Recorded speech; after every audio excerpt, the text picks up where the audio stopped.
ఆంధ్రప్రదేశ్‌లో పోలీసింగ్ చాలా దారుణంగా ఉందంటూ కేంద్ర హోంమంత్రి అమిత్ షా చంద్రబాబుకి లేఖ రాయడం సంచలనం సృష్టిస్తోంది.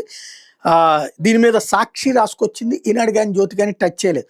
ఇంటి పేరు కస్తూరివారు, ఇల్లంతా గబ్బిలాల కంపు అన్నట్టుగా తయారైన చంద్రబాబు ప్రభుత్వ తీరు, టెక్నాలజీకి తాను అంబాసిడర్‌నని, ఐటీ, ఏఐని తానే కట్టిపెట్టానని తరచూ గొప్పలు చెప్పుకునే సీఎం చంద్రబాబు బండారం బట్టబయలైంది. ఆపదలో ఉన్న బాధితులకు తక్షణ సాయం అందించే, రక్షణ కల్పించే టోల్ ఫ్రీ నెంబర్ 112 వ్యవస్థ పనితీరులో ఏపీ ప్రభుత్వ పనితీరు అత్యంత దారుణంగా ఉంది. బాధితులకు ఆపన్నాస్తం అందించడంలో ఏపీ ప్రభుత్వం పూర్తిగా విఫలమై దేశంలోనే అట్టడుగు స్థానానికి దిగజారిపోయింది. బాధితులకు తక్షణ సాయం అందించేందుకు కేంద్ర ప్రభుత్వం రూపొందించిన emergency response support system ERSS 2.0ని ఏపీ ప్రభుత్వం అసలు అందుబాటులోకి తేలేదన్న తేలమైంది. విషయాన్ని మరి ఎవరో కాదు, సాక్షాత్తు కేంద్ర హోంమంత్రి అమిత్ షా స్పష్టం చేయడం అన్నారు. అంతేకాదు 40 ఇయర్స్ ఇండస్ట్రీ అని గొప్పలు చెప్పుకునే చంద్రబాబుకు అసలు ప్రజలకు రక్షణ కల్పించాలంటే ఏమేం చేయాలో ఆయన చెప్పారు. ఎప్పటికైనా స్పందించడానికి అమిత్ షా ముఖ్యమంత్రి చంద్రబాబుకి ఈ నెల 8న లేఖ రాయడంతో ఏపీ ప్రభుత్వ అసమర్థత జాతీయ స్థాయిలో బట్టబయలైంది. అయ్యా ఆపదలో ఉన్నాం, సహాయం చేయడానికి బాధితులు మొరపెట్టుకుంటుంటే ఏపీ పోలీసులు మాత్రం ముద్దు నిద్ర పెట్టడం లేదు. చంద్రబాబు రెడ్ బుక్, కక్ష సాధింపు చర్యలకు కొమ్ము కాసే పనిలో బిజీగా ఉన్నాం, సామాన్యుల బాధలు పట్టించుకోమన్నట్టుగా నిర్లక్ష్యంగా వ్యవహరిస్తున్నారు. బాధితుల ఫిర్యాదులపై తక్షణం స్పందించి ఆపన్నాస్తం అందించడంలో ఏపీ పోలీసులు అట్టర్ ఫ్లాప్ అయ్యారు. కేంద్ర ప్రభుత్వం అధికారికంగా వెల్లడించిన చేదు వాస్తవం ఇది. బాధితులకు తక్షణ సహాయం అందించేందుకు పోలీసు, అగ్నిమాపక, ఇతర అత్యవసర సేవలను ఏకీకృత వ్యవస్థకు తీసుకొస్తూ కేంద్ర ప్రభుత్వం టోల్ ఫ్రీ నెంబర్ 112ని ప్రవేశపెట్టింది.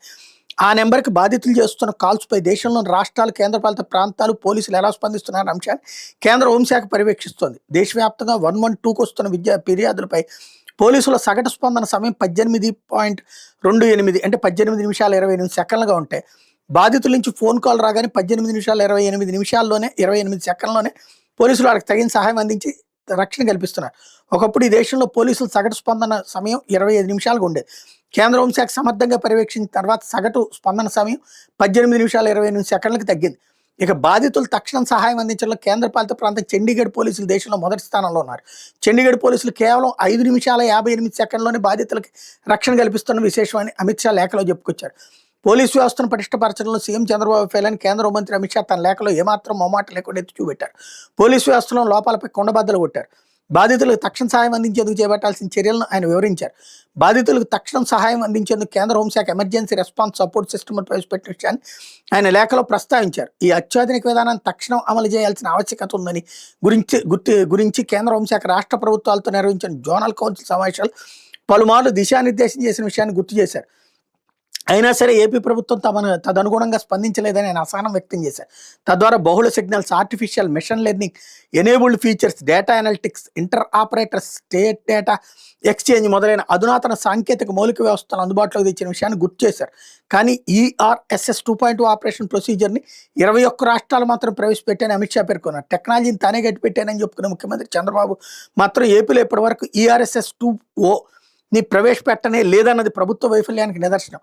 2026 మార్చి 31 నాటికి ఇది ప్రవేశపెట్టాలని కేంద్ర హోంమంత్రి అమిత్ షా ఆ లేఖలో గుర్తు చేశారు కూడా. ఇక బాధితులు తక్షణ సహాయం అందించేందుకు వీలుగా చేపట్టాల్సిన చర్యలను అమిత్ షా తన లేఖలో ముఖ్యమంత్రి చంద్రబాబుకి వివరించారు.